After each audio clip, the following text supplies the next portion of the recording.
परीक्षा 2025-26 में आज हम प्रतिस्थापन का सवाल देखेंगे, जिसमें प्रतिस्थापन का सवाल जो दिया है समीकरण युग्म x प्लस वाई बराबर 14 और दूसरा एक दिया है समीकरण जिसको x ऋण y बराबर 4।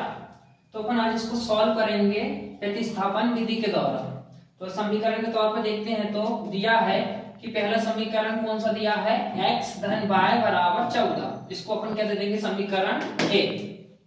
इसी प्रकार समीकरण 2 x ऋण y बराबर 4, इसको समीकरण 2 दे देंगे। ठीक, इसको वैसे लिखेंगे कि समीकरण 1 और समीकरण 2 को प्रतिस्थापन विधि के द्वारा।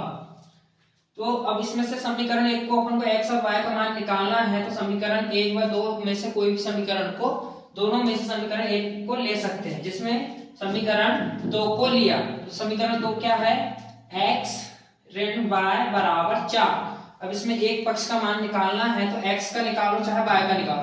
तो इसमें अपन x बराबर इसको x को जैसे के वैसा रहने के पक्षांतर करेंगे तो 4 जैसे के वैसा रहेगा और y धनात्मक या ऋणात्मक है तो इस पे देखो ऋणात्मक है, अगर पक्षांतर होगा तो वो किस में चल जाएगा धन में चल जाएगा। तो ये क्या हो जाएगा x बराबर 4 प्लस y हो गया। इसको समीकरण एक नया समीकरण बन जाएगा, इसको समीकरण क्या दे देंगे समीकरण 3।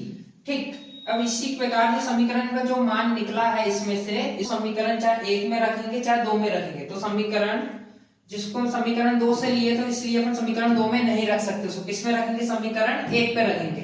तो समीकरण 3 का मान समीकरण 1 में रखने पर तो समीकरण 1 क्या है x धन y बराबर 14 है, x धन y बराबर 14। इसमें x का मान क्या रख देंगे आप 4 धन y लिख सकते हैं। तो क्या लिखेंगे यहाँ पर 4 धन y और y जब ऐसा बराबर 14। ठीक, इसमें देखो जोड़ने लायक है तो पहले तो x y और y दोनों को जोड़ देंगे कितना हो जाएगा 2y।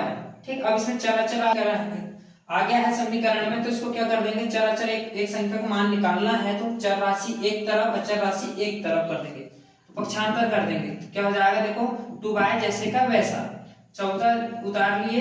ठीक, इसके बाद जो लिखा है इसको उधर कर देंगे, धन में है तो इधर काहे में चला जाएगा, काहे में जाएगा इधर ऋण में। 14 में से जाएगा तो 10 बचे, फिर से पक्षांतर करेंगे। इस पे पक्षांतर करके जो इसमें y का मान लिखा है तो y गुणे में है, पक्षांतर करने में चला जाएगा भाग में चला जाएगा। तो किस में चल जाएगा इस पे पक्षांतर करेंगे किस पे चल जाएगा भाग में। 2 का भाग 2 से काटेंगे तो 2 को अपन 10 से काटेंगे, मतलब इसको काटना पक्षांतर कर 2 से तो ये 10 कितने बार में जाएगा तो 5 है, कितने बार में जाएगा ये 5 बार में जाएगा। ठीक है, तो y बराबर एक मान लेंगे 5। ठीक, अब जब मान y का जो निकला है इसी समीकरण को y का मान समीकरण 3 में रख देंगे। किस पे रखेंगे इस वाला जो y का मान जो निकला है उसको समीकरण 3 में रख देंगे। तो समीकरण 3 में y का मान जो है समीकरण 3 में रखेंगे तो समीकरण 3 क्या है इधर देखो समीकरण 3 क्या है x बराबर 4 धन y। तो इसमें किसका मान रखना है y का मान अपन निकाल चुके हैं तो यहाँ पर लिखो देखो ये समीकरण 3 है